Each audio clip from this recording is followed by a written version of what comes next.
Last lecture में हमने SA 330 and 450 को कवर अप किया था और उससे लास्ट में सेकेंड लास्ट के अंदर हमने 300 एंड 315 को कवर किया था।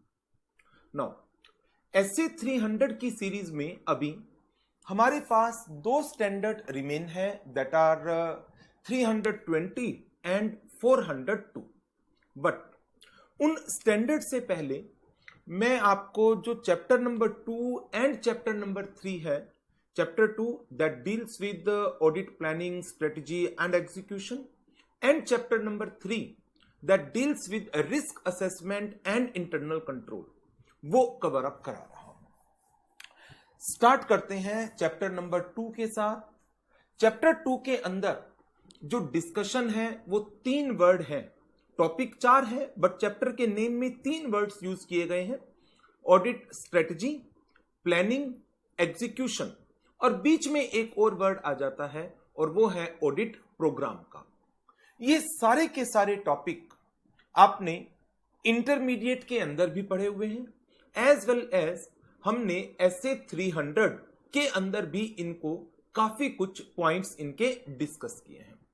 तो इसके अंदर ज्यादा हमारी डिटेल्स और नए पॉइंट्स हमें नहीं मिलने वाले हैं। जो पहले आपने पढ़ रखा है उन्हीं चीजों को हमें रिवाइज करना है इस चैप्टर के अंदर। तो इस चैप्टर को आपको एक तो जो मैं क्लास नोट्स आपको दे रहा हूं उसमें से, प्लस इसके क्वेश्चन आंसर्स जो एग्जाम में आए हुए हैं, मींस क्वेश्चन बैंक में से, 2 जगह से आप इसकी तैयारी कर सकते हैं। और डिटेल आप पढ़ना चाहें तो मेन बुक है, मेन बुक में से आप एक बार इसकी रीडिंग ले सकते हैं। सो स्टार्ट करते हैं। ज्यादा टाइम इस चैप्टर के ऊपर हमें लगने वाला है नहीं। चैप्टर का नाम audit strategy, planning and execution. पहला टॉपिक जो इसके अंदर है वो है ऑडिट प्लान्स का। प्लानिंग क्या है ऑलरेडी हमने पढ़ा है। SA 300 के अंदर प्लानिंग एक्टिविटीज को 2 हिस्सों में बांटा था, एक एस्टेब्लिशमेंट ऑफ ऑडिट स्ट्रेटजी और दूसरा था development of an overall audit plan. तो जो ऑडिट प्लान है वो बेसिकली है क्या, एक nature, timing and extent of audit procedures जो ऑडिट के दौरान परफॉर्म किए जाते हैं, उनकी एक पूरी detailed working, that is known as an audit plan. So what is the meaning of the term audit planning? Audit planning को डिफाइन किया गया है as developing an overall plan for the expected scope and conduct of audit and developing an audit program that show nature, timing and extent of audit procedures. अब यदि हम SA 300 को discuss करें तो SA 300 ने वर्ड यूज किया था planning activities, और प्लानिंग एक्टिविटीज के अंदर 2 तरह की एक्टिविटीज थी जो SA 300 ने हमें बताई थी। पहली एक्टिविटीज उन्होंने कहा था establish an audit strategy that determines the scope, timing and direction of audit, और दूसरा था develop an overall audit plan that helps in determining nature, timing and extent of audit procedure. तो जब मैं प्लानिंग एक्टिविटीज की बात कर रहा हूं तो प्लानिंग के अंदर स्ट्रेटजी भी एज सच इंक्लूड मानी जाती है प्लानिंग में, बट प्लान्स, यदि मैं प्लान की बात कर रहा हूं तो वो प्लान में प्रोसीजर्स आते हैं सिर्फ। तो नाउ जो इन जनरल, अब इस चैप्टर में हम बहुत रेयरली वैसे स्टैंडर्ड्स के रेफरेंसेस को यूज करेंगे, इस चैप्टर को इन जनरल डिजाइन किया गया है।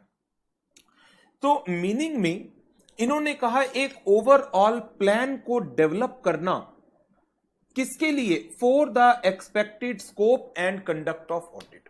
अब यदि आपको ध्यान हो, जब हमने ऑडिट स्ट्रेटजी को एस्टैब्लिश किया था तो ऑडिट स्ट्रेटजी के लिए हमने वर्ड यूज किया था it helps in determining scope, timing and direction of audit and provides the basis for development of plan. Plans को डेवलप करने का एक बेस प्रोवाइड करती है audit strategy. So based upon that scope and conduct of audit, एक overall plan को develop करना, that is termed as audit planning. और इसी के ओवरव्यू, इसी के रेफरेंस में एक ऑडिट प्रोग्राम को डेवलप करना which comprise of NTE of audit procedure.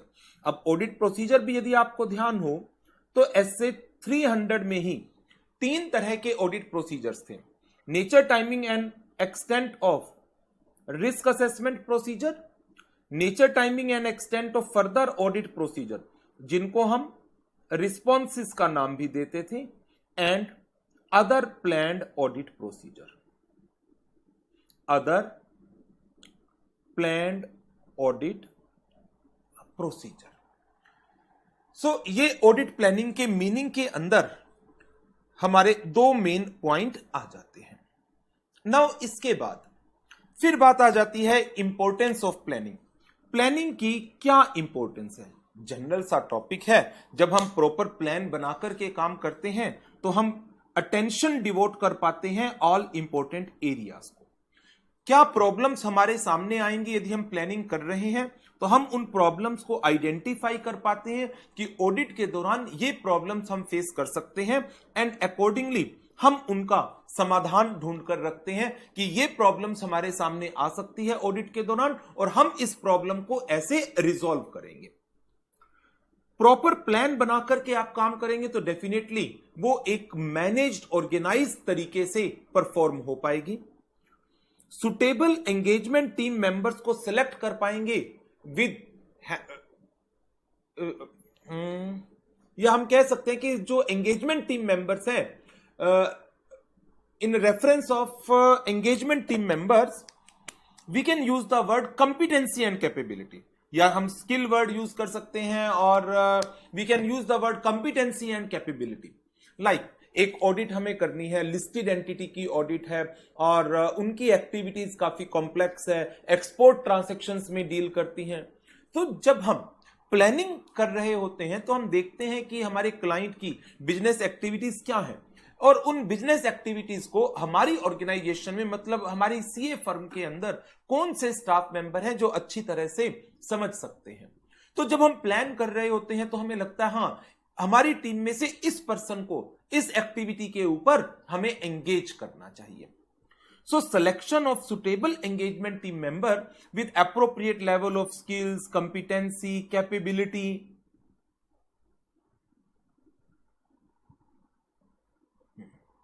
There after planning के थ्रू मुझे पता है कि कंपनी की अपनी ब्रांचेज हैं, ब्रांच की ऑडिट होती है, कंसोलिडेटेड फाइनेंशियल स्टेटमेंट बनती है, तो सब्सिडियरी कंपनी की भी ऑडिट होंगी। उन सब के काम को मुझे किस तरीके से कोऑर्डिनेट करना है, किन एरियाज में I will take assistance of expert, मुझे एक्सपर्ट्स के काम को कैसे कोऑर्डिनेट करना है।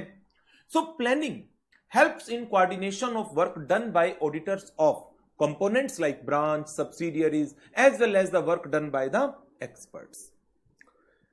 Planning helps in direction and supervision of engagement team members and review of their work. Plans के थ्रू हम अपनी टीम मेंबर्स के काम को प्रॉपरली डायरेक्ट कर सकते हैं कि ये प्लान है, ये प्रोग्राम है, ये प्रोसीजर्स परफॉर्म करने हैं। We can direct the our team members. हमने किस पर्सन को क्या काम दिया था, उस पर्सन ने काम को किस तरीके से परफॉर्म किया है, हम उसके काम का रिव्यू कर सकते हैं based upon the audit procedures which a person is suppose to perform. So planning हमें बहुत तरीकों से हेल्प करती है to devote attention to important areas, identifying and resolving potential problems, coordination of work done by the auditors of components, selection of engagement team members, direction, supervision and review of the work of engagement team member, effective and efficient audit, organized and managed audit. आगे बढ़ते हैं। Planning किन किन चीजों से affect होती है? Factors affecting nature and extent of planning. क्या क्लाइंट के बिजनेस साइड से या क्लाइंट की नेचर ऑफ ट्रांजैक्शन से, बिजनेस ऑपरेशन की कॉम्प्लेक्सिटी से हमारी प्लानिंग अफेक्ट होती है? डेफिनेटली। जितनी ज्यादा बड़ा ऑर्गेनाइजेशन का साइज होगा, प्लानिंग उतनी डिटेल में हमें करनी पड़ेगी। जितनी ज्यादा कॉम्प्लेक्स ट्रांजैक्शंस में क्लाइंट की बिजनेस एक्टिविटीज होंगी, उतनी ही ज्यादा डिटेल्ड एक्सटेंडेड प्लानिंग हमें करनी पड़ेगी। और जितना सिंपल क्लाइंट का बिजनेस होगा, उतनी ही हमारी प्लानिंग भी सिंपल हो जाएगी। पास्ट एक्सपीरियंस, हमारे पास्ट एक्सपीरियंस हमें हेल्प करते हैं in determining the overall plans, in development of the overall plan, in determining nature, timing and extent of audit procedures to be performed। जहां पर देखो मेरा अपना एक पास्ट एक्सपीरियंस है, तो डेफिनेटली मैं प्लान्स बड़े आराम से बना पाऊंगा। और ऐसे 300 भी यदि आपको ध्यान आता हो, तो ऐसे 300 के अंदर भी हम recurring audit, initial audit word use करते थे। और इनिशियल ऑडिट एंगेजमेंट्स के दौरान देयर आर एडिशनल कंसीडरेशंस जो एक ऑडिटर को परफॉर्म करने पड़ते हैं, और वो एडिशनल कंसीडरेशन रेकरिंग ऑडिट के केस में रिक्वायर्ड नहीं होंगे। चेंजेस इन सर्कमस्टांसेस के अंदर यदि कोई चेंज आ जाता है, that also requires the variation in the planning decisions. 3 main factor हैं जो स्टडी मटेरियल ने कवर अप कर रखे हैं कि यदि इन फैक्टर्स के, यदि इन पॉइंट्स में चेंजेस आते हैं तो आपकी प्लानिंग भी चेंज होती है। और ये तीनों चीजें ही आपको हेल्प करती हैं इन डेवलपमेंट ऑफ ओवरऑल प्लान्स। फिर प्लानिंग करते वक्त आपको किन किन चीजों का ध्यान रखना चाहिए? बड़े सिंपल से फैक्टर हैं। इंटर के अंदर भी बड़ा इंपॉर्टेंट क्वेश्चन होता था, फाइनल में भी शायद से 1 या 2 बार एग्जाम में आया है, 1 बार आया है एग्जाम में। Factors to be considered in development of overall plan.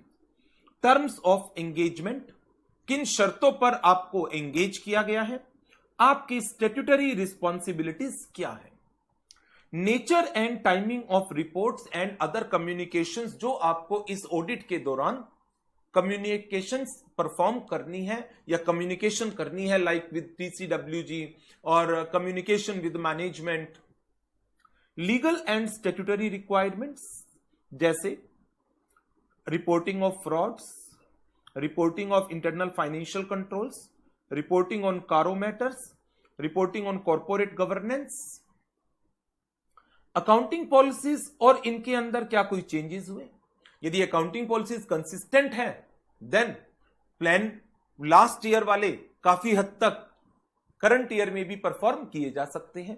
But यदि करंट ईयर में पॉलिसी चेंज हो गई तो करंट ईयर के प्लान्स को अकॉर्डिंगली आपको चेंज करना पड़ेगा। न्यू अकाउंटिंग और ऑडिटिंग प्रोनाउंसमेंट्स जैसे एएस इंड एएस में कन्वर्ट हो गए। स्टैंडर्ड्स ऑन ऑडिटिंग के अंदर नई reporting requirements time to time आती रहती हैं, जैसे ये जो ऑडिट रिपोर्ट के ही स्टैंडर्ड है 700, 705, 706, ये अभी 2 या 3 साल पहले रिवाइज हुए थे। पूरा फॉर्मेट चेंज हो गया था ऑडिट रिपोर्ट का। 570 रिवाइज हुआ था, 260 रिवाइज हुआ था, 701 एक नया स्टैंडर्ड आ गया था। Identification of significant audit areas, जो आपने आइडेंटिफाई किया है कि किन एरियाज के अंदर आपको मेजर रोल प्ले करना है। मटेरियलिटी लेवल्स, ये हेल्प करेंगे आपको ऑडिट प्लान को डेवलप करते वक्त। आपको मटेरियलिटी लेवल को डेफिनेटली कंसीडर करना ही पड़ेगा, बिकॉज जिन ट्रांजैक्शंस का मटेरियलिटी लेवल हाई है वहां पर आपके प्लान्स एक्सटेंडेड होंगे। कितना रिलायंस आप प्लेस करेंगे कंपनी के अकाउंटिंग सिस्टम के ऊपर, इंटरनल कंट्रोल के ऊपर। Degree of reliance to be placed on accounting system and the internal control. And nature and extent of audit evidences, आपको कितने ऑडिट एविडेंसेस ऑब्टेन करने हैं। These are the various factors which needs to be considered in the development of overall audit plan. So, पहला topic हमारा audit planning का था study material में, और मैंने उसके सारे की पॉइंट इसी एक पेज पर कवर अप किए हुए हैं। क्वेश्चन की यदि मैं बात करता हूं तो फैक्टर्स का क्वेश्चन एग्जाम में आया है 1 बार, और वो कब आया है, ये वाला क्वेश्चन आया है फैक्टर्स का मई 11 में, बहुत साल पहले, मई 2011 में आज से लगभग 10 साल पहले के एग्जाम में। और useful benefits importance of planning, ये क्वेश्चन आया है आज से 11-12 साल पहले, मई 2009 में। Importance of planning and factors to be considered in development of overall audit plan. But मुझे नहीं लगता फाइनल लेवल पर अब इस तरह के क्वेश्चन आते हैं।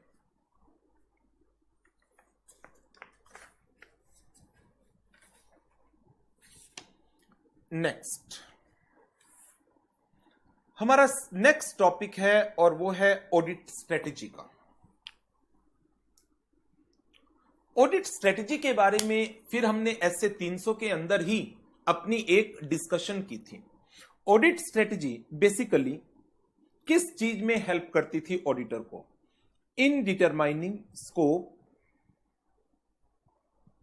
टाइमिंग,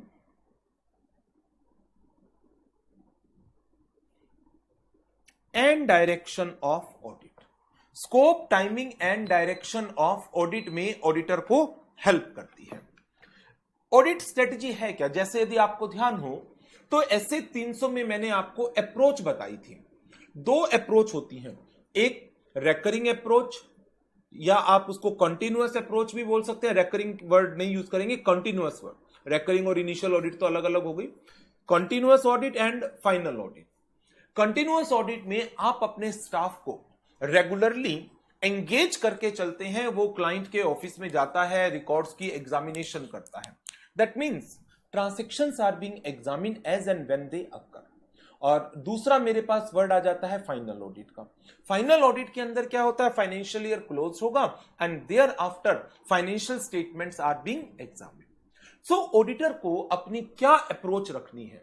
उसको अपनी अप्रोच इस तरीके से डिजाइन करनी है कि वो नेसेसरी एश्योरेंस ले सके with the best utilization of his resources.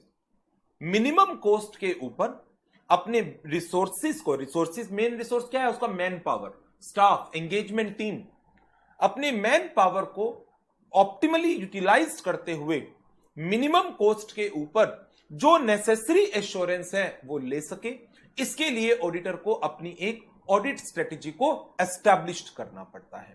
So meaning क्या है ऑडिट स्ट्रेटेजी का? To design audit approach to achieve necessary audit assurance at the lowest cost। Audit approach की डिजाइनिंग नेसेसरी ऑडिट एश्योरेंस को लेने के लिए at the lowest cost is known as the audit strategy. Now अब इसके बाद फिर एक क्वेश्चन या एक टॉपिक बन जाता है, ऑडिट स्ट्रेटेजी में क्या क्या स्टेप्स इन्वॉल्व होंगे। ऑडिट स्ट्रेटेजी के अंदर जो हमारी इनिशियल लेवल की एक्टिविटीज है वो सब एक्टिविटीज इसका पार्ट बनती है, जिसमें इनहेरेंट रिस्क की इवैल्यूएशन, रिस्क असेसमेंट प्रोसीजर को भी टू सम एक्सटेंट परफॉर्म करना, इंटरनल कंट्रोल की इवैल्यूएशन। अब आप कहेंगे कि सर आपने जो कराया, आपने सबसे पहले कहा ऑडिट स्ट्रेटेजी को एस्टैब्लिश करो, देयर आफ्टर ऑडिट प्लान्स को डेवलप करो, देयर आफ्टर RAP को परफॉर्म करो, उसके बाद TOC को परफॉर्म करो, देन TOD को परफॉर्म करो। फिर आपने चेक करना है क्या सफिशिएंट एप्रोप्रिएट ऑडिट एविडेंस मिल गए, उसके बेस पर कंक्लूजन ड्रॉ करो और ओपिनियन दो। बिल्कुल सही।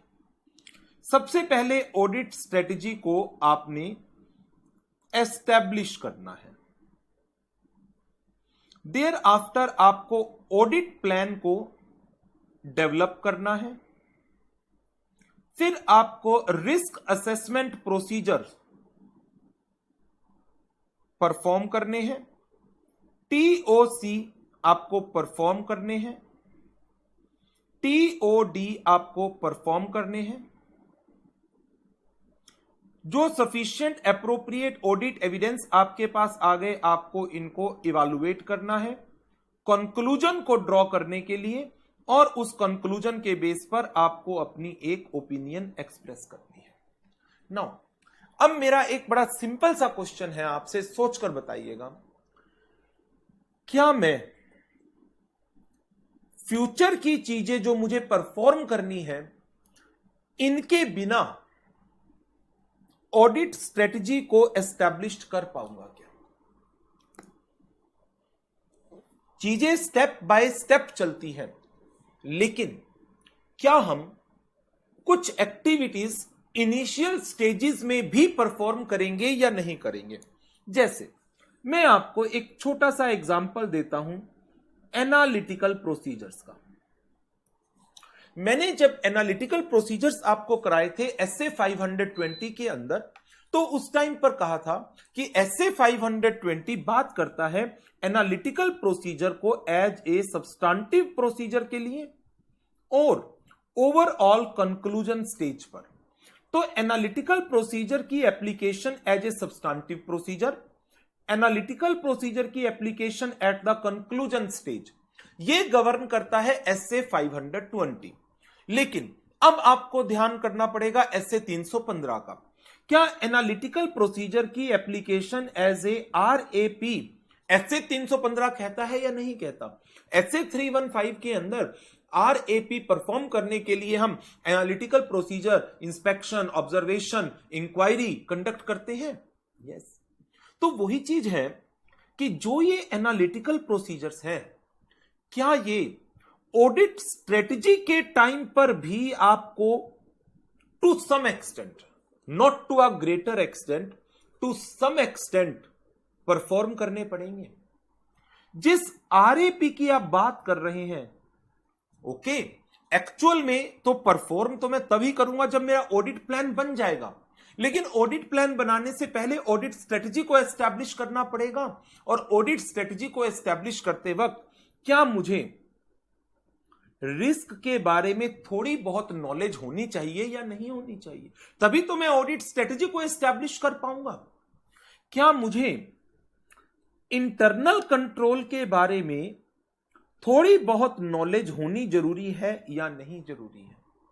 बिल्कुल, ये सब चीजें बहुत जरूरी है। तो ऑडिट स्ट्रेटजी आपको एस्टैब्लिश करना है, लेकिन इसी ऑडिट स्ट्रेटजी को एस्टैब्लिश करते वक्त जो चीजें लेटर ऑन स्टेज की हैं, आपको to some extent, not 100%, to some extent आपको पहले भी परफॉर्म करनी पड़ेगी। आपको इनहेरेंट रिस्क पहले भी डिटरमाइन करने पड़ेंगे। आपको analytical procedures to some extent पहले भी परफॉर्म करना पड़ेगा। आपको क्लाइंट के बिजनेस की अंडरस्टैंडिंग जो आप RAP में लेते हैं, पहले भी कुछ नॉलेज ऑफ क्लाइंट्स बिजनेस आपको लेना पड़ेगा। जब तक आपकी एक बेसिक अंडरस्टैंडिंग नहीं होगी about the organization, about entity, about the environment, about some risk, audit risk कितना है मेरा, अबाउट ऑल अदर थिंग्स, या मेरे जो प्रोसीजर्स जो मैं आगे जाकर प्लान कर रहा हूं परफॉर्म करने के लिए, तो मैं ऑडिट स्ट्रेटजी को प्रॉपरली एस्टैब्लिश नहीं कर पाऊंगा। सो एक चीज ध्यान रखिएगा, इन जनरल ये सारी चीजें स्टेप बाय स्टेप चलती हैं। पहले ऑडिट स्ट्रेटजी एस्टैब्लिश होती है, फिर ऑडिट प्लान डेवलप होता है, फिर RAP परफॉर्म होते हैं, फिर TOC परफॉर्म होता है, फिर TOD परफॉर्म होता है, फिर सफिशिएंट ऑडिट एप्रोप्रिएट एविडेंसेस की डिटर्मिनेशन होती है, एंड देन एक कंक्लूजन ड्रॉ किया जाता है। नाउ ऑडिट स्ट्रेटजी आंख बंद करके तो एस्टैब्लिश हो नहीं सकती, बिना क्लाइंट्स के बिजनेस की नॉलेज के तो एस्टैब्लिश हो नहीं सकती, बिना ऑडिट रिस्क के आइडिया के तो ऑडिट स्ट्रेटजी एस्टैब्लिश नहीं हो सकती। तो आपको ऑडिट स्ट्रेटजी के प्रोसेस के अंदर भी इन सब चीजों को इनिशियल स्टेजेस में टू सम एक्सटेंट परफॉर्म करना पड़ेगा। तो इस बात को ध्यान रखिएगा, कभी आप माइंड में इस चीज का कंफ्यूजन क्रिएट करें कि ये तो बाद में करने थे। डिटेल बाद में करेंगे, हम डिटेल बाद में करेंगे, बट इनिशियली हम थोड़ा बहुत तो इन सारी चीजों को करके चलेंगे, और फिर जैसे जैसे हम आगे जाएंगे और हो सकता है हमारे सामने नए एविडेंसेस ऐसे आए कि हमें लगे कि जो इनिशियली हमने ऑडिट स्ट्रेटजी एस्टैब्लिश की थी उसको रिवाइज करने की जरूरत है।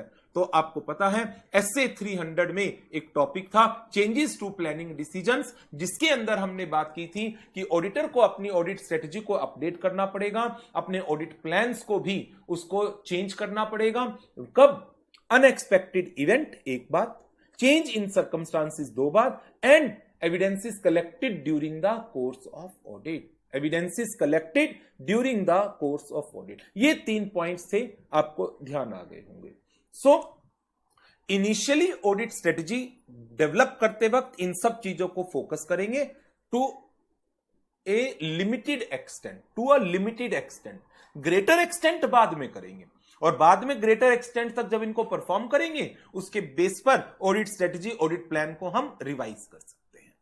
तो नाउ अब जब आप इन स्टेप्स को पढ़ेंगे तो आपको इन स्टेप्स में नया कुछ भी नहीं मिलने वाला। ये सारी वो एक्टिविटीज हैं जो इन जनरल हम लेटर ऑन करते हैं, लेकिन अब हम थोड़ा थोड़ा ऑडिट स्ट्रेटजी एस्टैब्लिश करते वक्त भी करेंगे।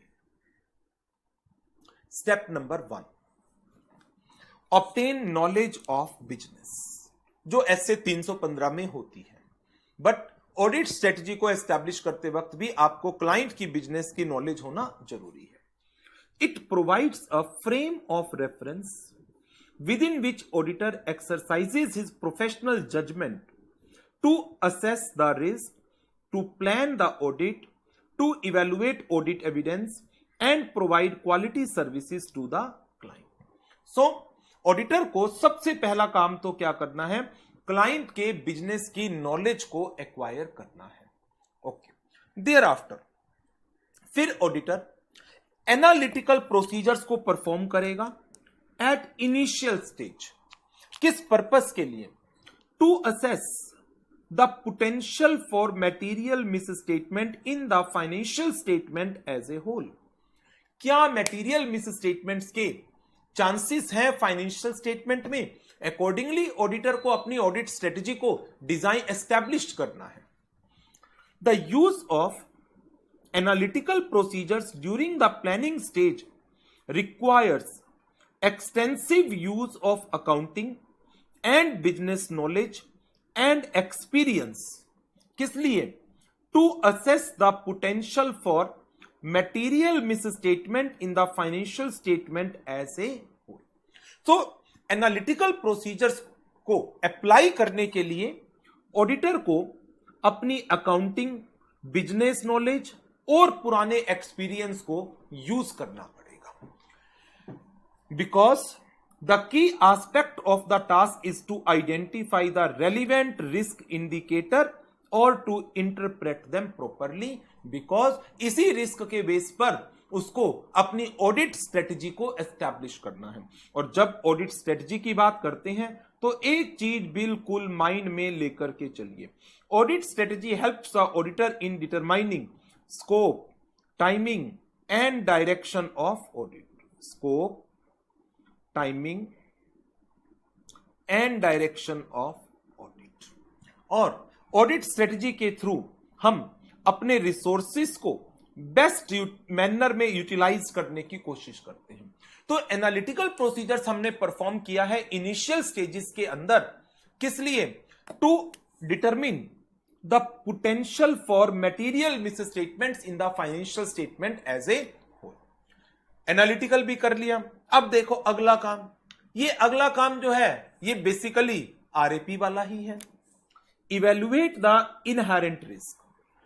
इनहेरेंट रिस्क कितना है इस ऑडिट के अंदर, ये किसके बेस पर आप डिटरमाइन कर सकते हैं? On the basis of your prior audit experience. Management ने क्या कंट्रोल्स एक्सरसाइज किए हैं और जो आपने पिछले सालों की फाइनेंशियल स्टेटमेंट की ऑडिट के दौरान असेसमेंट कर रखी है, क्या उसमें कोई सिग्निफिकेंट चेंजेस आए?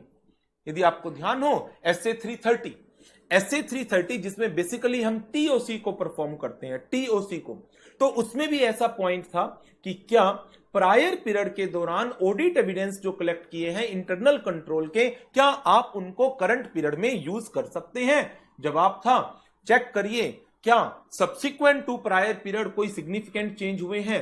यदि जवाब है सिग्निफिकेंट चेंज नहीं हुए, then you can rely the audit evidences collected during the audit of prior period. किस कंडीशन के साथ? इस कंडीशन के साथ कि आप once in every 3 year complete testing करेंगे कंट्रोल की, with few test to be carried out every year. तो वही चीजें हैं। क्या लास्ट असेसमेंट से कोई भी सिग्निफिकेंट चेंज अब तक हुआ है? आगे बढ़ते हैं। फिर evaluate internal control system. Internal control system की इवेलुएशन। अब आप फिर वही कहोगे सर ये तो टीओसी का पार्ट है। बिल्कुल, आई एग्री, ये टीओसी का पार्ट है, लेकिन ये सारी चीजें जो मैं कर रहा हूं ये इनिशियल स्टेज में भी करनी जरूरी है, but to some extent, not in detail, to some extent. Evaluating the internal control system by documenting. किस एक्सटेंट तक कंप्यूटराइजेशन है? Because higher is the computerization, better will be the strength of internal controls. Preparing and updating the flow charts to record the transactions. How the transactions are being recorded, processed, किस तरीके से, क्या वो activities हैं step by step जिनके through एक transaction को recognise किया जाता है, उसकी मेजरमेंट की जाती है एंड देयर आफ्टर उसको बुक्स में रिकॉर्ड किया जाता है। Auditor needs an understanding of accounting system regardless of whether the audit strategy will involve an extended assessment of internal accounting records. So auditor को एक अंडरस्टैंडिंग की जरूरत है irrespective of the matter कि ऑडिट स्ट्रेटजी डिटेल्ड असेसमेंट नहीं करती, later on detailed assessment होगी, लेकिन उसके बावजूद भी ये पॉइंट कह रहा है कि हां अकाउंटिंग सिस्टम की नॉलेज होना तो आपको जरूरी है, तभी आप ऑडिट स्ट्रेटजी को एस्टैब्लिश कर पाओगे। नाउ इसके बाद फिर बात आ जाती है फाइनली ऑडिट स्ट्रेटजी को फॉर्मुलेट करिए। और ऑडिट स्ट्रेटजी को फॉर्मुलेट करते वक्त आपको क्या आपके एंगेजमेंट ऑब्जेक्टिव हैं, knowledge of clients business, preliminary judgments as to the materiality, क्या रिस्क आपने आइडेंटिफाइड किए, किस एक्सटेंट तक कंप्लायंस टेस्टिंग होगी, nature timing extent of substantive testing कितनी है, points which are relating to planning and controlling the audit. Now अब देखो, स्टडी मटेरियल ने ये चैप्टर बड़े जनरल तरीके से बना रखा है और उसमें ये पॉइंट दे दिए, बट यही चीज SA 300 के अंदर भी आती थी। ऑडिट स्ट्रेटजी को एस्टैब्लिश करते वक्त auditor is required to consider 1 2 3 4 5 6 points. क्या क्या थे वो? Characteristics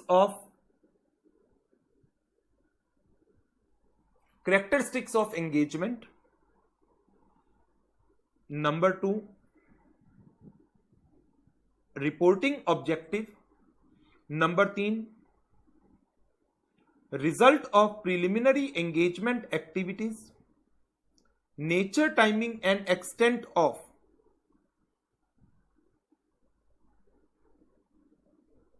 procedures, planned procedures to be performed, nature timing and extent of resources and efforts required to direct the engagement team member। अब SA 300 ने ये लिखे, इंस्टीट्यूट को अपने स्टडी मटेरियल में भी यही लिख देने चाहिए थे सेकंड चैप्टर के अंदर, बट जनरल बातें इन्होंने लिख दी हैं, आपका काम बढ़ा दिया है। अब क्वेश्चन यदि स्टैंडर्ड पर आए तो आपको ये फैक्टर लिखने हैं, जनरल आ जाए तो ये लिखने हैं। अब ये तो इंस्टीट्यूट ने काम बढ़ा रखा है, इसमें तो मैं कुछ भी नहीं कर सकता। एसे पर बेस्ड हो क्वेश्चन तो ये 6 फैक्टर, जनरल क्वेश्चन आए तो ये फैक्टर्स आपको लिखने हैं। नाउ इन दिस मैनर हमने ऑडिट स्ट्रेटजी को एस्टैब्लिश कर लिया है। मीनिंग क्या था ऑडिट स्ट्रेटजी का? Designing of audit approach, audit approach को डिजाइन करना to obtain necessary audit assurance at the lowest cost. Thereafter फिर हमने ऑडिट स्ट्रेटजी को एस्टैब्लिश करने के डिफरेंट स्टेप्स को देखा। सबसे पहले हमने क्या किया, we obtain the knowledge of clients business. Thereafter हमने एनालिटिकल प्रोसीजर्स परफॉर्म किए एट इनिशियल स्टेजेस। फिर हमने इनहेरेंट रिस्क को इवैल्यूएट किया, इंटरनल कंट्रोल सिस्टम को इवैल्यूएट किया, एंड देयर आफ्टर हमने ऑडिट स्ट्रेटजी को एस्टैब्लिश्ड किया है। बेनिफिट्स क्या हैं ऑडिट स्ट्रेटजी के? ऑडिट स्ट्रेटजी का एक सबसे मेन पॉइंट जो आ जाता है कि eight the lowest cost per हमें काम करना है, और इसके लिए हमें अपने रिसोर्सेज को बेस्ट यूटिलाइज करना है। रिसोर्सेज की बेस्ट यूटिलाइजेशन का मतलब हो गया कि आपको अपने मैन पावर को, अपनी एंगेजमेंट टीम मेंबर्स को प्रॉपरली डिप्लॉय करना है इस काम पर। जो persons necessary capability and competency रखते हैं एक काम को परफॉर्म करने की, उन्हीं पर्सन्स को इस काम के ऊपर एंगेज करना है। उनका टाइमिंग किस समय हमें एंगेज करना है, कितने पर्सन्स को एंगेज करना है, एंड कैसे उनको काम को समझाना है, कैसे उनके साथ मीटिंग्स करनी है, मीटिंग्स की ब्रीफिंग्स करनी है, वो सब चीजें हमें ऑडिट स्ट्रेटजी को एस्टैब्लिश करके ही हम इन सारी चीजों को इंश्योर कर सकते हैं। तो इसका ये एक क्वेश्चन भी इंपॉर्टेंट बनता है, what are the various benefits of audit strategy. Audit strategy के थ्रू हम क्वालिटेटिव रिसोर्सेज को एम्प्लॉय करते हैं। मींस जो टीम मेंबर होंगे, engagement team member, they must possess necessary competency and capability. जो person necessary competency and capability को possess करते हैं, उन्हीं पर्सन्स को एक पर्टिकुलर एंगेजमेंट के लिए एंगेज किया जाएगा। Number 2, allocation of appropriate quantity of resources. कितने पर्सन्स की रिक्वायरमेंट है, 4 पर्सन्स की, 5 पर्सन की, 6 पर्सन्स की। ऑडिट को करने के लिए कितने आवर्स रिक्वायर्ड है, 160 आवर, 170 आवर, 100 आवर, 200 आवर। जैसे जैसे क्लाइंट्स का बिजनेस बड़ा होता चला जाएगा, ट्रांजैक्शन कॉम्प्लेक्स होती चली जाएगी, total number of audit hours to be devoted वो इंक्रीज होते चले जाएंगे। तो अकॉर्डिंगली मुझे अपने टीम मेंबर्स का नंबर भी एंगेज करना पड़ेगा। Timing of deployment of resources. अपने स्टाफ मेंबर को मुझे किस समय पर डिप्लॉय करना है। जैसे आपने ऑब्जर्व भी किया होगा, इनिशियल स्टेजेस में जब वाउचिंग का काम चल रहा होता है तो आर्टिकल्स को एंगेज कर दिया जाता है, एंड देन आफ्टर फिर ऑडिट मैनेजर, ऑडिट असिस्टेंट और जो प्रिंसिपल है, एंगेजमेंट पार्टनर, वो खुद भी फिर अपने आप को धीरे धीरे लेटर ऑन स्टेजेस पर जब ऑडिट का वर्क फाइनलाइजेशन की तरफ जाता रहता है, वो भी अपने आप को एंगेज करने लग जाता है उस काम के अंदर। तो किस समय पर किस रिसोर्स को, किस मैन पावर को डिप्लॉय करना है, ऑडिट स्ट्रेटजी आपको हेल्प करेगी in determination of these things. Better management of resources in terms of direction, supervision, review and timing of team meetings etcetera. So audit strategy के जो benefits हैं वो in terms of better utilisation of man power, engagement team, resources, उस reference में बताए गए हैं। तो 4 मेन पॉइंट्स हैं, employment of qualitative resources, allocation of appropriate quantity of resources, determining the timing of deployment of resources and better management of resources. I think ये question exam में आया हुआ है, मैं देख लेता हूं इसके क्वेश्चन भी।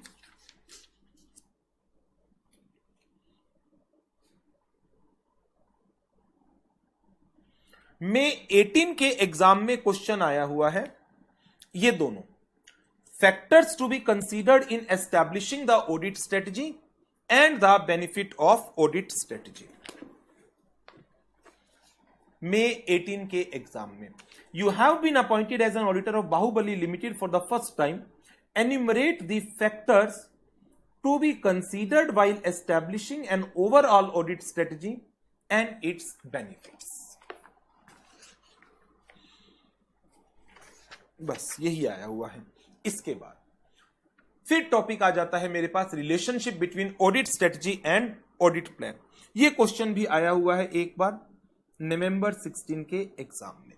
Audit strategy and audit plan, इन दोनों के बीच में क्या रिलेशन है? अब इन जनरल तो क्या होता है, ऑडिट स्ट्रेटजी पहले बनाई जाती है, that helps in determining the scope, timing and direction of audit. उसके बेस पर ऑडिट प्लान बनता है। यही चीज हमने कही थी कि जो ऑडिट स्ट्रेटजी है वो हेल्प करती है या एक बेस प्रोवाइड करती है for development of audit plan. और जो ऑडिट प्लान है वो क्या कवर करते हैं? ऑडिट प्लान में सारे के सारे डिटेल्ड प्रोसीजर्स की नेचर, टाइमिंग, एक्सटेंट आ जाती है, like risk assessment procedure, further procedure जिनको हम रिस्पॉन्स का नाम देते हैं, and other planned audit procedures. Now audit strategy and audit plan, इनके बीच में रिलेशंस क्या है? They are interrelated to each other. कैसे? यदि आपको ध्यान हो, अभी ध्यान क्या, अभी तो कराया। ऑडिट स्ट्रेटजी को एस्टैब्लिश करते वक्त आपको कंसीडर करना होता है nature, timing and extent of planned audit procedure. और प्लान्स ये बनते किस पर हैं? इनका बेस कौन प्रोवाइड करता है? Audit strategy. Audit strategy provides the basis for development of overall audit plan. और ऑडिट स्ट्रेटजी खुद एस्टैब्लिश होते वक्त वो कंसीडर करती है nature, timing and extent of planned audit procedure. तो क्या ये दोनों एक दूसरे से रिलेटेड है? बिल्कुल। यदि प्रोसीजर्स चेंज हो गए तो क्या स्ट्रेटजी में चेंज की रिक्वायरमेंट आ जाएगी? बिल्कुल आ जाएगी। और स्ट्रेटजी चेंज हो गई, strategy provide the basis for development of audit plan, strategy change, plan change. So audit strategy and audit plan, they are interrelated to each other because change in one would result into change in the other. Audit strategy is prepared before the audit plan. In general, audit plan contains more details than the overall audit strategy. Audit strategy provides the guidelines for developing the audit plan. Audit strategy establishes the scope, timing and direction of audit and thereby work as basis for developing a detailed audit plan. Or detailed audit plan would include nature, timing, extent of audit procedure so as to obtain sufficient appropriate audit evidence. सारे points आपके पढ़े हुए हैं, ऐसे 300 में भी पढ़े और आज मैंने फिर इनिशियली डिस्कशन में भी इन सारे पॉइंट्स को कवर अप किया था। So audit strategy and audit plan ये दोनों एक दूसरे के साथ क्लोजली इंटर रिलेटेड है और यही सारी चीजें ऐसे 300 ने भी बताई थी। नाउ अब जो ऑडिट स्ट्रेटजी आपने एस्टैब्लिश की, ऑडिट प्लान आपने डेवलप किया, क्या इनकी डॉक्यूमेंटेशन की जरूरत है? बिल्कुल, इनको डॉक्यूमेंट करना पड़ेगा। क्या ऑडिट स्ट्रेटजी में, ऑडिट प्लान्स के अंदर चेंजेस की रिक्वायरमेंट है? अब तो वो 3 वर्ड याद हो गए होंगे, बहुत बार यूज कर लिए। जी हां, यदि unexpected event, change in circumstances या ऑडिट के दौरान कोई एडिशनल एविडेंसेस आपको मिलते हैं और उनके कारण आपको लगता है ऑडिट स्ट्रेटजी को, ऑडिट प्लान्स को अपडेट करने की जरूरत है, तो आपको उनको चेंज करना पड़ेगा। अच्छा, क्या जो चेंज किए गए ऑडिट स्ट्रेटजी में, ऑडिट प्लान में, क्या उनको भी डॉक्यूमेंट करने की जरूरत है? जी हां। और क्यों चेंज किया गया उसको भी डॉक्यूमेंट करना है? डेफिनेटली हां। इन डॉक्यूमेंट को, जिस डॉक्यूमेंट में ये सारी की सारी चीजें रिकॉर्ड की जाती हैं, उस डॉक्यूमेंट को क्या नाम दिया जाता है? वो भी आपको याद आ गया होगा। ऐसे 300 में ही मैंने आपको उसका नाम भी बताया था, and that is known as the audit programme. लो जी, आ गया आपके सामने ऑडिट प्रोग्राम।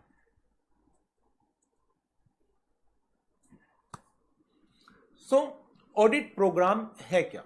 वो एक डॉक्यूमेंट जिसके अंदर इन प्लान्स को, स्ट्रेटजी को डॉक्यूमेंट किया जाता है और इस एक्टिविटी को जिसके थ्रू ऑडिट प्रोग्राम या प्लान्स को रिकॉर्ड किया जाता है, तो इस एक्टिविटी को क्या नाम दिया जाता है?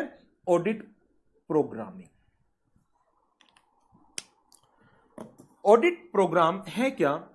A detailed plan of work prepared by the auditor for carrying out an audit. It comprises of techniques and procedures. अब ध्यान आया? टेक्निक्स एंड प्रोसीजर जनरल तो इन्होंने लिख दिया स्टडी मटेरियल ने, बट टेक्निक्स और प्रोसीजर का डिफरेंस इनिशियल जो मैंने आपको जब स्टैंडर्ड शुरू कराए थे SA 500, प्रोसीजर्स में आ जाते हैं word RAP, TOC, TOD, SAP,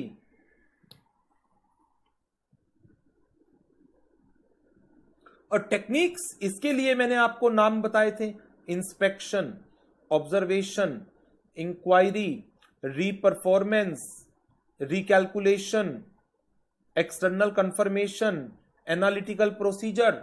ये सब क्या है? टेक्निक्स। एक प्रोसीजर को परफॉर्म करने के लिए आपको कौन सी टेक्निक करनी? जैसे RAP को परफॉर्म करने के लिए आप inquiry, inspection, observation, analytical procedures perform कर सकते हैं। तो कौन से प्रोसीजर्स परफॉर्म करने हैं और उन प्रोसीजर्स के लिए टेक्निक्स क्या होंगी, उन सब को भी आप ऑडिट प्रोग्राम के अंदर लिखते हैं। एंड कोई भी काम जो आप कर रहे हो उसके पीछे आपका ऑब्जेक्टिव क्या है, मींस आप किस असर्शन को इवैल्यूएट करना चाह रहे हैं, एक पर्टिकुलर प्रोसीजर को परफॉर्म करके उस असर्शन को भी आप साथ साथ लिख दें तो ज्यादा बेटर होगा और बेटर तरीके से ऑडिट परफॉर्म हो पाएगी। ऑडिट प्रोग्राम को फॉर्मुलेट करते वक्त किन किन चीजों को ध्यान करना है? क्या ये रिपीटिशन नहीं हो रही है? ऑडिट प्लान, ऑडिट स्ट्रेटेजी, वही तो मिलकर प्रोग्राम बनाते हैं। यस, बट कोई बात नहीं, अब स्टडी मटेरियल ने लिखा है तो मैं करा देता हूं। Nature of business, overall plan, internal control and accounting procedure, size and structure of organization, information regarding the organization of client's business, accounting policies followed, generally तो बातें हैं। तो ऑडिट प्रोग्राम को डेवलप करते वक्त, फॉर्मुलेट करते वक्त किन किन चीजों को ध्यान में रखना है, या प्लानिंग करते वक्त किन चीजों को ध्यान में रखना है, ये वही तो बातें लिख रहे हैं बार बार, बट ठीक है, अब है तो है। नेक्स्ट वन, ऑडिट प्रोग्राम से इंटरेस्टिंगली जो मैं ये टॉपिक करा रहा हूं ना, इनमें से कोई क्वेश्चन नहीं आया, और जो क्वेश्चन आए हुए हैं वो एज सच स्टडी मटेरियल ने पर्टिकुलरली कवर नहीं कर रखे। अभी दिखाऊंगा वो क्वेश्चन, तो इसलिए इनको तो मैं जल्दी से आपको एक बार रिवाइज करा देता हूं। इंटर में क्वेश्चन आते हैं ये डायरेक्ट थ्योरी के। तो ऑडिट प्रोग्राम को डेवलप कैसे किया जाएगा? पहली बार ऑडिट कर रहे हो, एक ब्रॉड आउटलाइन डिजाइन कर लो अपने प्रोसीजर्स की, then fill up the details on a consideration of deficiencies in internal control. Assume करके कि इंटरनल कंट्रोल में कमियां हैं तो आप अपने प्रोसीजर्स के कॉलम्स को फिल कर लो। Determine the special procedure if any needs to be applied. ये तो पहली बार जब आप ऑडिट कर रहे हो तो आप ये काम करेंगे। अब आपका इस पर्टिकुलर क्लाइंट का एक्सपीरियंस नहीं है, बट दूसरी ऑडिट्स तो आपने कर ही रखी हैं, तो एक आउटलाइन बनाना कि हां उस प्रोग्राम के अंदर हम ऑडिट की कमेंसमेंट कब करेंगे, date of commencement, expected time, expected completion date, ET members कौन कौन से होंगे, hours required to complete the audit, क्या कोई इंटरिम रिपोर्टिंग करनी है। इस तरीके से आप एक ब्रॉड आउटलाइंस, डिफरेंट एक्टिविटीज, जहां तो मैंने 4-5 चीजें लिखी, बाकी जैसे जैसे आप नॉलेज एक्वायर करते हैं क्लाइंट बिजनेस के बारे में, वैसे वैसे आप अपना एक ब्रॉड आउटलाइन स्ट्रक्चर तैयार कर सकते हैं, और फिर बेस्ड अपॉन कि इंटरनल कंट्रोल की क्या वीकनेसेस हैं उसके बेस पर इनको फिल करते चले जाओ। Internal control seems to be very very very strong, ठीक है। एंगेजमेंट टीम मेंबर वो रखे जा सकते हैं जो एक एवरेज कैपेबिलिटी रखते हैं, क्यों? क्योंकि कंपनी का इंटरनल कंट्रोल अपने आप में बड़ा स्ट्रॉन्ग है। बट यदि इंटरनल कंट्रोल वीक है, then persons having good competency and capability, they needs to be engaged. Strong control में नंबर ऑफ आवर्स रिक्वायर्ड कम हो सकते हैं, वीक इंटरनल कंट्रोल में number of hours required extend होंगे। नहीं, टीओसी पर कितना रिलाय, आप इन टीओसी में कौन कौन से प्रोसीजर परफॉर्म करेंगे, अकाउंटिंग सिस्टम पर कितना रिलाई करेंगे। तो इस तरीके से आप पहले तो एक ब्रॉड आउटलाइन अपनी तैयार कर लो, then after on a consideration of deficiencies in internal control, इनके कॉलम्स को फिल कर लो, और कहीं पर किसी एरिया में आपको लगता है कोई स्पेशल प्रोसीजर्स परफॉर्म करने की जरूरत है, लाइक आपकी ऑब्जर्वेशन है कि कंपनी के अंदर रिलेटेड पार्टी ट्रांजैक्शंस काफी सारी हैं, तो in relation to that related party transaction आप अपने स्पेशल प्रोसीजर्स को इस प्रोग्राम के अंदर मेंशन कर सकते हैं। नाउ इसके बाद सब्सिक्वेंट एंगेजमेंट। अब ये तो हो गया ऊपर वाला पॉइंट इनिशियल ऑडिट का, जब पहली बार किसी क्लाइंट की ऑडिट कर रहे हो। अब सब्सिक्वेंट में तो मींस पिछले साल मैंने इसी क्लाइंट की ऑडिट कर रखी है, फिर तो मेरे पास एक ऑडिट प्रोग्राम पिछले साल का अवेलेबल ही है।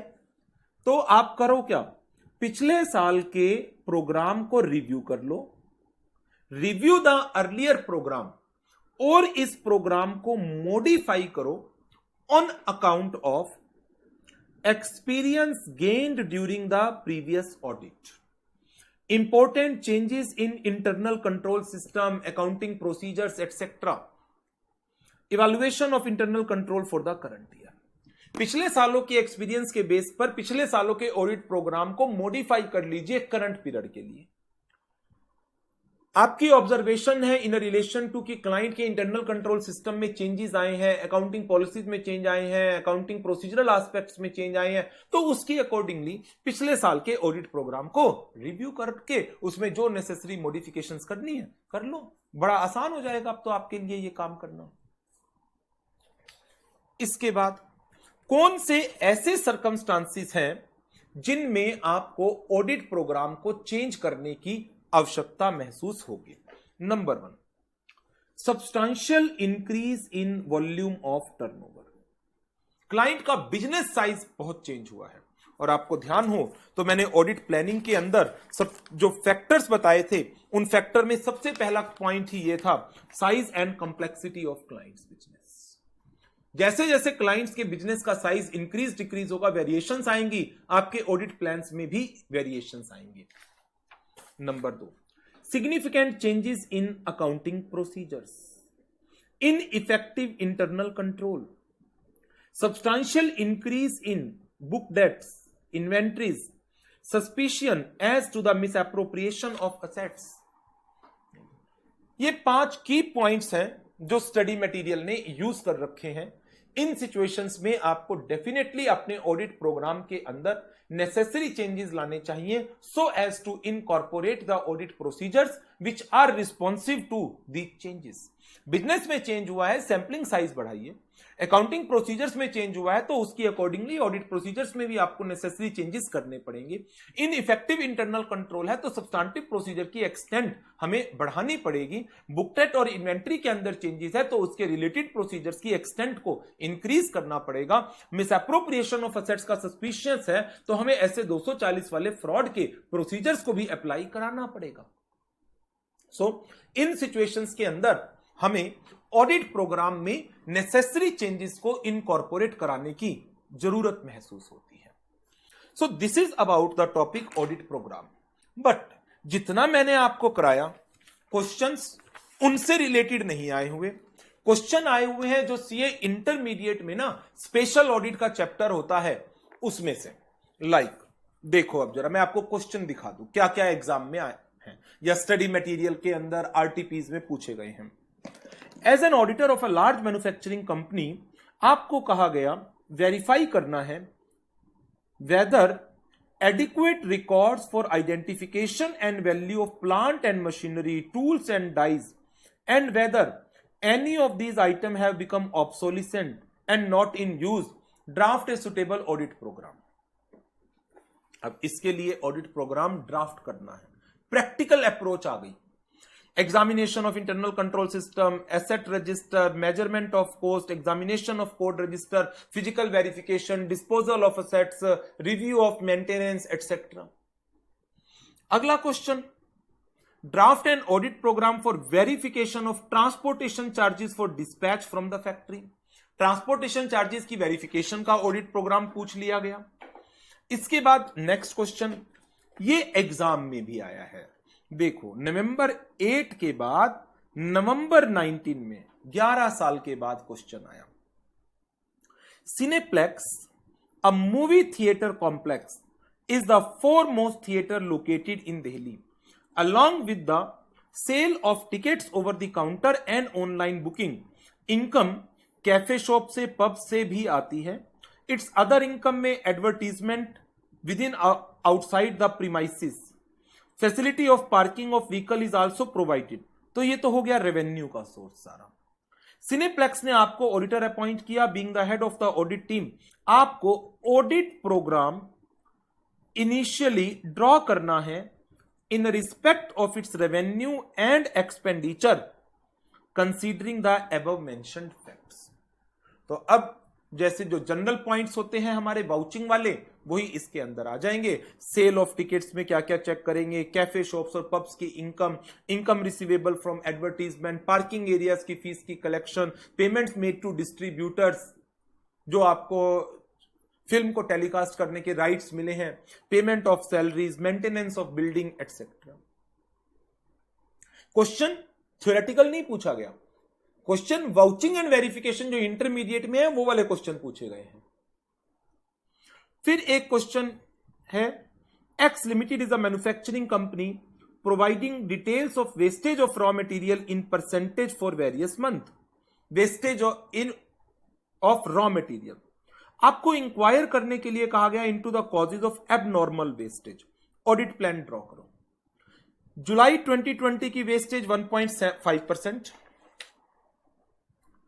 अगस्त 2020 1.7%, देन 1.4, अक्टूबर 2020 4.1%। क्वेश्चन एक बार आया था नवंबर 11 में, उसके बाद अप्रैल 18 के मॉक टेस्ट पेपर में। अब ऐसे क्वेश्चन आ जाते हैं तो इनके तो सबके हर एक के अपने अलग अलग आंसर हैं, जनरल पॉइंट्स हैं। जैसे आप इंटर में वाउचिंग वेरिफिकेशन का चैप्टर या स्पेशल ऑडिट का चैप्टर पढ़ते थे, वो वाले क्वेश्चंस यहां पर पूछे गए हैं। ऑडिट प्रोग्राम को डेवलप करना, ऑडिट प्लान को डेवलप करना, तो जो कॉन्सेप्ट बुक में है, स्टडी मटेरियल में है आईसीएआई के, क्वेश्चन उससे हटकर प्रैक्टिकल अप्रोच के ऊपर पूछे गए हैं। नाउ अब इसके बाद फिर आ जाता है इस चैप्टर का लास्ट टॉपिक, और वो है ऑडिट एग्जीक्यूशन। ऑडिट एग्जीक्यूशन, इसके अंदर आपको कैसे ऑडिट को एग्जीक्यूट करना है, ये तो मैं आपको ऐसे 300 के प्रोसेस से बताता आ रहा हूं। और आज भी मैंने आपको ऑडिट एग्जीक्यूशन का पूरा एक 1 by 1 एक्टिविटीज बताई है। यही सारी एक्टिविटीज इस ऑडिट एग्जीक्यूशन के अंदर आपको मिलनी है। नंबर 1, सबसे पहला तो काम हो गया, आपको डिटरमाइन करना है कौन सा स्टाफ आपको लगाना है। बेसिकली ऑडिट स्ट्रेटेजी, एग्जीक्यूशन की प्लानिंग करना मींस स्ट्रेटेजी एस्टैब्लिश करना। During execution planning, auditor consider man power requirement, qualification of member of engagement team, time factor etcetera. क्या ये सारे ऑडिट स्ट्रेटेजी के बेनिफिट्स में नहीं कराए मैंने अभी आपको? ऑडिट स्ट्रेटजी के बेनिफिट में किन पर्संस को एम्प्लॉय करना है, उनका नंबर क्या होगा, किस समय डिप्लॉय करना है, तो वही बातें तो यहां है। Man power requirement, quantity of resources, qualification, quality of resources, time factor, timing of deployment. ये तो सब आप क्या कर रहे हो, एक तरीके से अपने रिसोर्सेस को एंगेज कर रहे हो और तो कुछ भी नहीं कर रहे। तो ये तो ऑडिट स्ट्रेटजी के अंदर होता ही है। चलो आगे बढ़ते हैं। रिस्क एंड कंट्रोल इवैल्यूएशन, मैंने ये टॉपिक बिल्कुल जैसे इंस्टीट्यूट ने स्टडी मटेरियल में दे रखे हैं उसी तरीके से मैंने स्टेप्स उठाए हैं। Number 2, risk and control evaluation. Auditor need to conduct a detailed assessment of risk and control as per SA 315। SA 315 आपने पढ़ रखा है पूरा, and that is risk assessment procedure. और इसके अंदर आप अपने रिस्क को आइडेंटिफाई करते हैं, असेस करते हैं। रिस्क असेसमेंट का पूरा प्रोसेस है, उसी से इन सारी चीजों को लिखा गया है। List the risk that needs to be reviewed for each segment of audit. कौन से रिस्क को रिव्यू करना है, capture for each risk the controls that exist and those that are needed. जिन एरियाज में आपको रिस्क लग रहा है वहां पर क्या कंट्रोल एग्जिस्ट करते हैं और कौन से कंट्रोल होने चाहिए थे जो एग्जिस्ट नहीं करते, और जो कंट्रोल एग्जिस्ट करते हैं उनकी इफेक्टिवनेस को टेस्ट कर लो। Determine the steps required to test the effectiveness of each controls. So ये आपका दूसरा स्टेप आ गया रिस्क एंड कंट्रोल इवैल्यूएशन का। अब फिर आ जाएगी आपकी मेन टेस्टिंग। मेन टेस्टिंग के अंदर आप इंटरनल कंट्रोल की इफेक्टिवनेस को टेस्ट करेंगे सबसे पहले, तो वही चीज जो यहां पर आई, एंड देयर आफ्टर फिर accounting records and financial statements की टेस्टिंग होगी। As required by SA 330, auditor should test operating effectiveness of internal control to determine whether the controls are operating as design. मतलब जो कंट्रोल्स आपने design कर रखे हैं क्या वो एक्चुअल में एग्जिस्ट भी करते हैं, नंबर 1, क्या वो इफेक्टिवली ऑपरेट हो रहे हैं, और नंबर 3 वर्ड याद आ रहा है कॉन्टिन्यूटी का, whether they continued through out the audit और नॉट। ये तो मैंने परफॉर्म कर लिया, कौन सी टेस्टिंग, TOC की, ठीक है। अब आगे कर लो, आगे क्या आएगा, सब्सटेंटिव, जिसके अंदर TOD आ जाएगा और दूसरा SAP आ जाएगा। Auditor should perform appropriate substantive procedures. Substantive procedures का नाम test of details and SAP। Detail में ऑलरेडी आपको करा चुका हूं सारी की सारी SA 300 में। So as to collect sufficient appropriate audit evidence with respect to completeness, accuracy, validity of accounting data. ये तो सारी की सारी चीजें आपको ध्यान हो, ये पूरा का पूरा प्रोसेस तो जब मैंने आपके साथ SA 300 स्टार्ट किया था, SA 300 स्टार्ट किया था, तब पूरा ऑडिट प्रोसेस बताया था। देयर आफ्टर फिर जब हमने SA 300 की प्लानिंग की बात की थी उसके अंदर भी डिस्कस किया, और 315 में के साथ साथ फिर हमने 330 में डिस्कशन की, फिर 450 में इन मिस स्टेटमेंट को आइडेंटिफाई किया, और उस प्रोसेस के अंदर कैसे हमारी फिर रिपोर्टिंग आ जाती है। तो क्या यहां पर आपको कुछ नया देखने को मिल रहा है? कुछ भी नहीं, बट ठीक है, स्टडी मटेरियल ने ये टॉपिक डाला हुआ है तो करना हमारी ड्यूटी बनती है। Auditor should perform appropriate substantive procedures TOD and SAP so as to collect sufficient appropriate audit evidence with respect to completeness, accuracy and validity of the accounting data. Now, अब इसके बाद जब आपने sufficient appropriate audit evidence collect कर लिए तो आपको ध्यान आ रहा होगा SA 330 का लास्ट टॉपिक। SA 330 में लास्ट टॉपिक क्या था?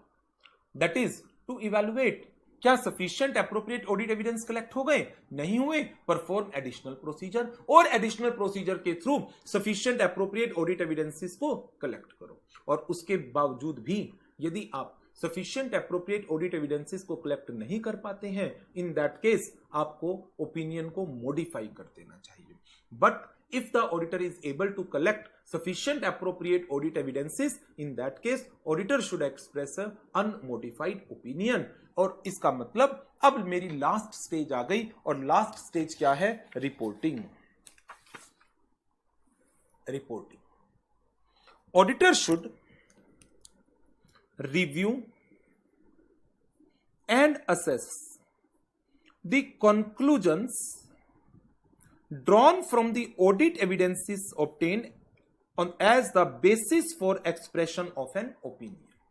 और जो ओपिनियन है वो एक्सप्रेस हो जाएगी in the form of audit report as required by SA 700। SA 700 में अनमोडिफाइड रिपोर्ट आप दे देंगे। यदि आपको लगता है financial statement they are prepared in all material respect as per applicable financial reporting framework, otherwise आप मॉडिफिकेशन कर देंगे as per the requirements of SA 705, आप अपनी ओपिनियन को मॉडिफाई कर देंगे। ये सारे हमने SA 700 के अंदर डिटेल डिस्कशंस करनी ही है लेटर ऑन जब ऑडिट रिपोर्ट का चैप्टर पढ़ेंगे। अब यदि हम इस चैप्टर की बात करें तो ये एक चैप्टर बनाया जरूर है इंस्टीट्यूट ने लेकिन इस चैप्टर के अंदर जितने भी टॉपिक्स दिए गए हैं, चाहे वो ऑडिट प्लान का हो, ऑडिट प्लानिंग का, या ऑडिट स्ट्रेटजी का, या ऑडिट प्रोग्राम का, या ऑडिट एग्जीक्यूशन का, वो इन जनरल हम पहले से ही डिस्कस करके चल रहे हैं। क्योंकि ऐसे की डिस्कशन, हाँ एक चीज है, शायद इंस्टीट्यूट का स्टडी मटेरियल इन टॉपिक को कवर करता है, तो उस रेफरेंस में एक चीज सामने आती है, क्योंकि इंस्टीट्यूट ने अपने स्टडी मटेरियल में जो ऑडिटिंग स्टैंडर्ड्स हैं वो बहुत डिटेल में कवर नहीं कर रखे हैं। यदि आप स्टडी मटेरियल देखते हैं इंस्टीट्यूट का, तो उसके अंदर चैप्टर नंबर 1 में, मैं एक बार दिखाता हूं आपको स्टडी मटेरियल, रुकिए।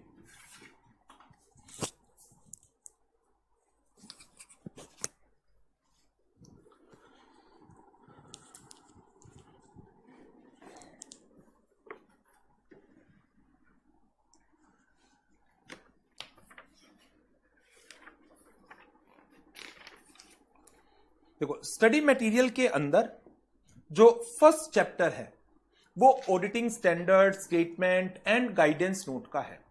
इसके अंदर जब आप चेक करते हैं तो इंस्टीट्यूट ने इन स्टैंडर्ड्स को बहुत ही थोड़ी डिटेल में कवर अप कर रखा है।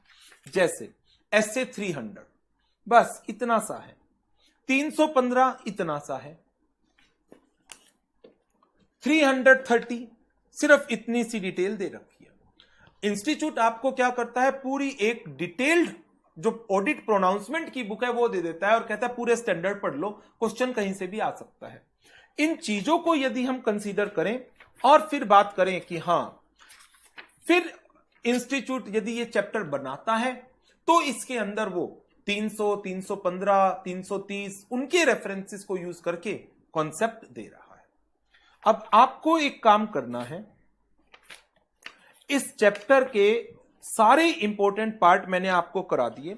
अब इस चैप्टर में कुछ और चीजें भी देखो मिलेंगी आपको, लाइक ये तो प्लानिंग चल रही है, ये ऑडिट स्ट्रेटजी आ गई, documenting the audit plan, audit program, audit execution, और इसके बाद फिर इन्होंने इसी स्टैंडर्ड में SA 600 डाल दिया, पता नहीं क्यों। और भी स्टैंडर्ड डाले हुए हैं इंस्टीट्यूट ने इस चैप्टर में, फिर SA 610 भी डाल दिया, वेरी गुड। इसी चैप्टर में फिर इन्होंने लेटर ऑन 620 की डिटेल भी दे दी।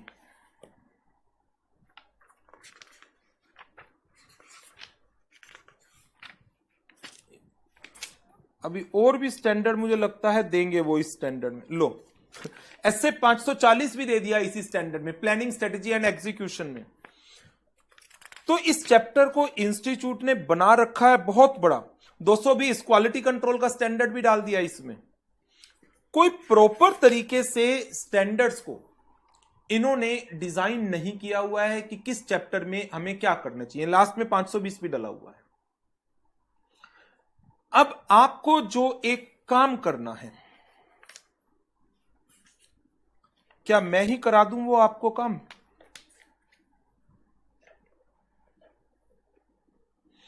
चलो बढ़ते हैं फिर। मल्टीपल चॉइस क्वेश्चन है इस चैप्टर के अंदर, इसको कवर अप कर लेते हैं यहीं से, इस चैप्टर के मल्टीपल चॉइस क्वेश्चंस को जो स्टडी मटेरियल में दिए हुए हैं। आप अपने आप करना चाहो बाद में अपने आप कर लो, मैं बस अब इस वीडियो के अंदर सिर्फ कितने हैं, 1 2 3 4 5 मल्टीपल चॉइस क्वेश्चन है वो करा रहा हूं। आप अपने आप करना चाहें तो अपने आप कर सकते हैं, और मेरे साथ कवर अप करना चाहें तो मेरे साथ क्लास में कवर कर लो।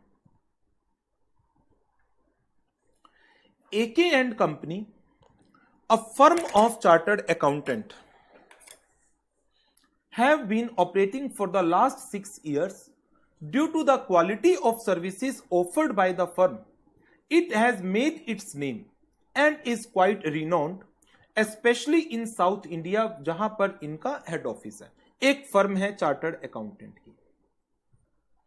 फर्म का स्टाफ साइज है 240, including graduates, chartered accountant, management consultant, company secretaries and lawyers.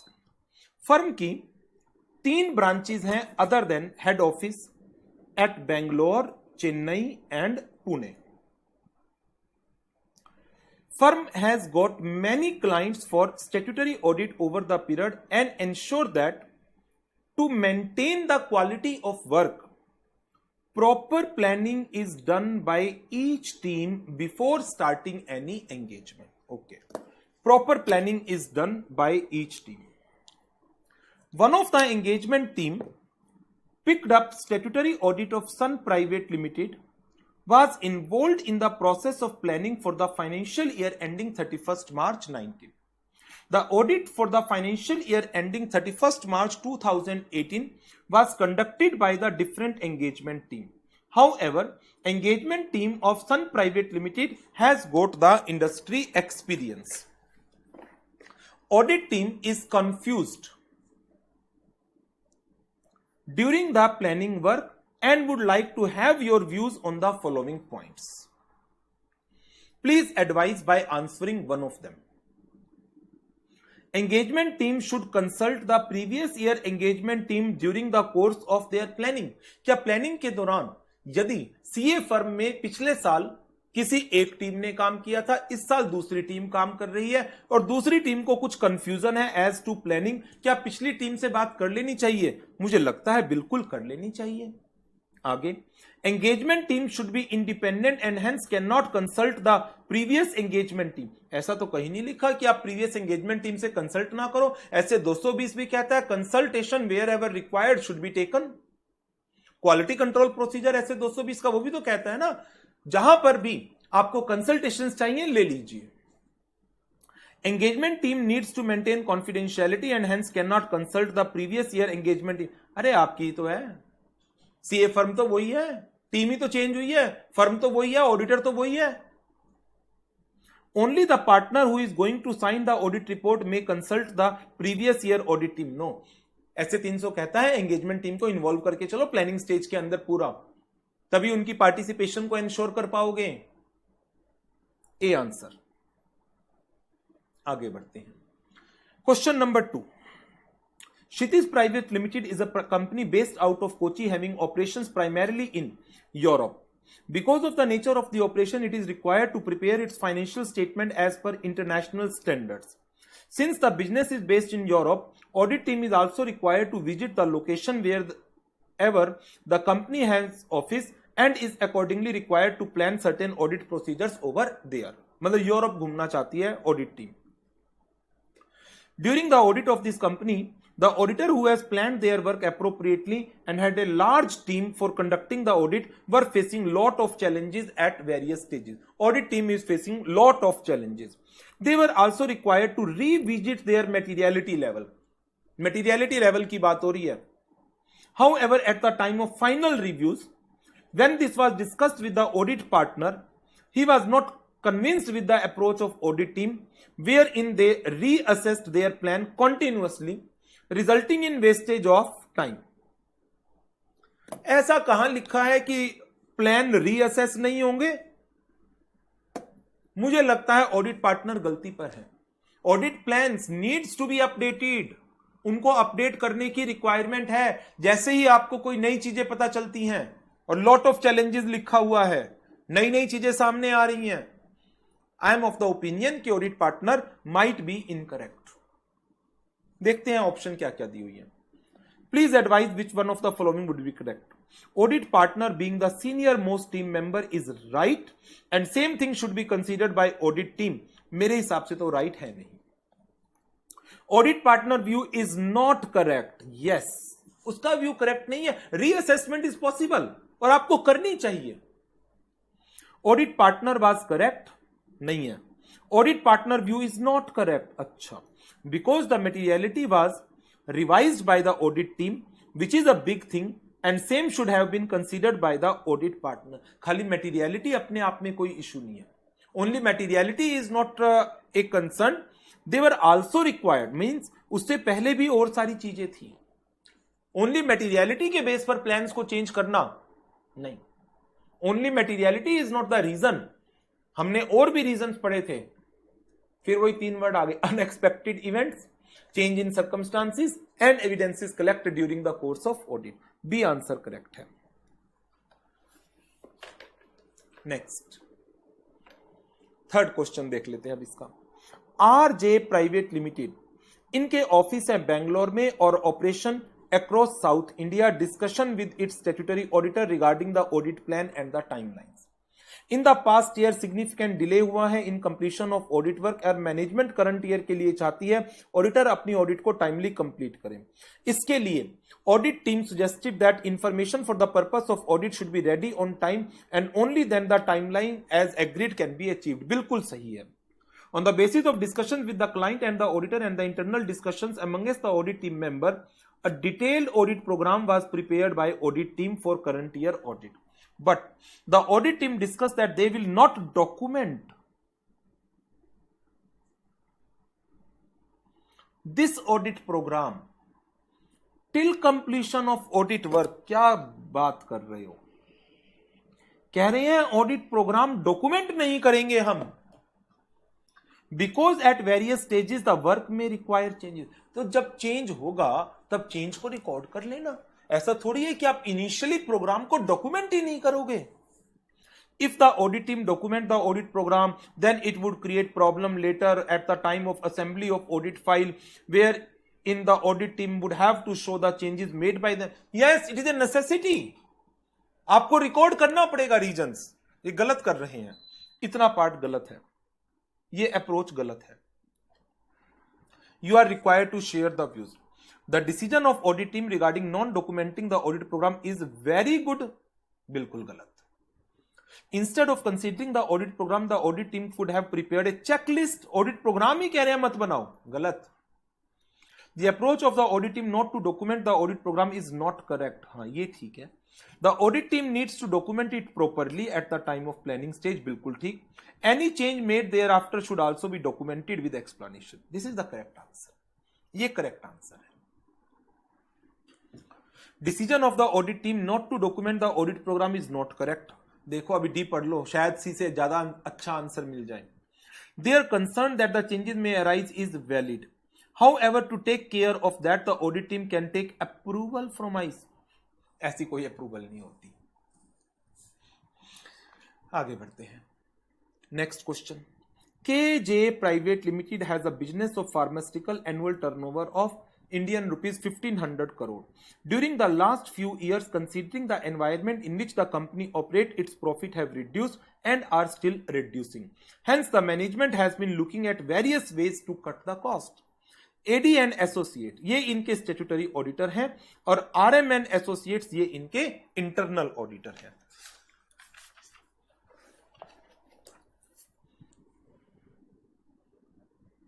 Initially, the company did not want to appoint any internal auditor to save cost. However, at the insistence of statutory auditor, company ने internal auditor को appoint किया.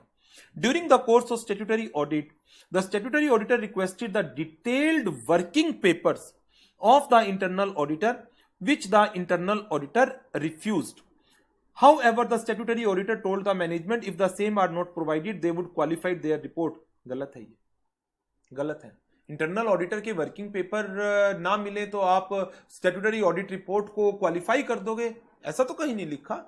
Internal auditor अलग है, उसकी working अलग है, आप अपनी वर्किंग करो। Though you are entitled to rely on the work of the internal auditor to some extent, but ultimate responsibility for expressing the opinion in statutory audit report lies with the statutory auditor.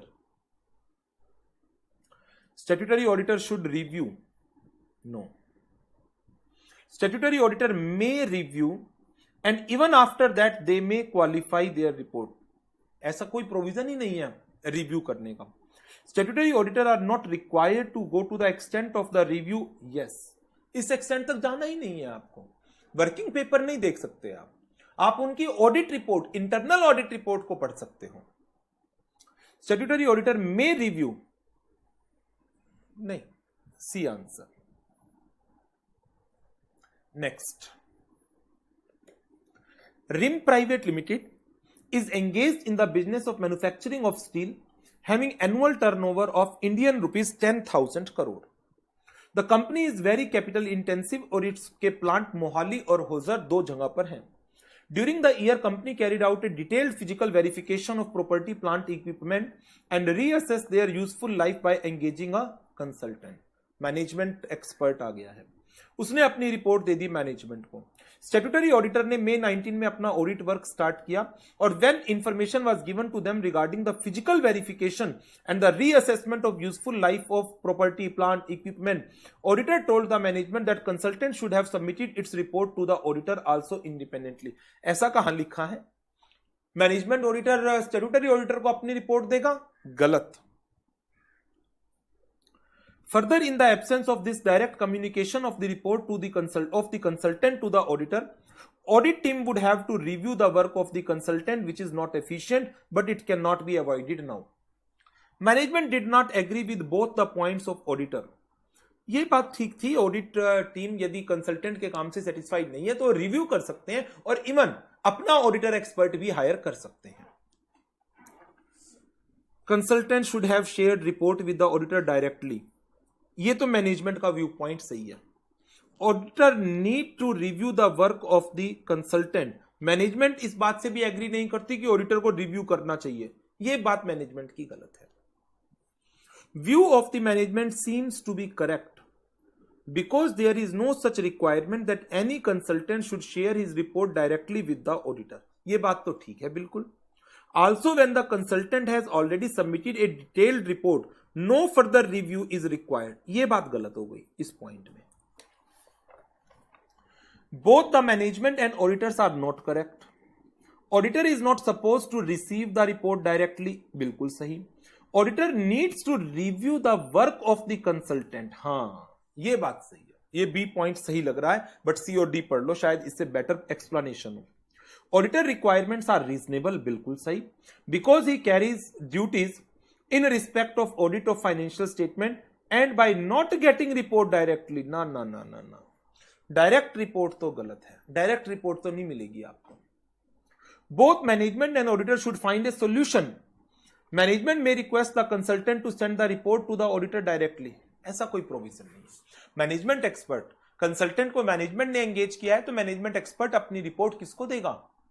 Management expert अपनी report management को ही देगा और auditor उसके ऊपर SA 500 का जो procedure है वो अप्लाई करेगा। अच्छा, ये तो अब आगे थ्योरेटिकल क्वेश्चन शुरू हो गए। थ्योरेटिकल क्वेश्चन तो सारे के सारे जितने भी स्टडी मटेरियल के अंदर है ना, ये सारे मैंने रिस्पेक्टिवली आपके कॉरेस्पॉन्डिंग जिस एसए का क्वेश्चन है उसमें लगा रखे हैं। जैसे ये SA 540 के अंदर आपको क्वेश्चन मिल जाएगा। सेकेंड क्वेश्चन SA 299 में मिलेगा आपको। थर्ड क्वेश्चन SA 300 का चैप्टर 2 में मिलेगा, इसी चैप्टर के अंदर। दिखा दूं,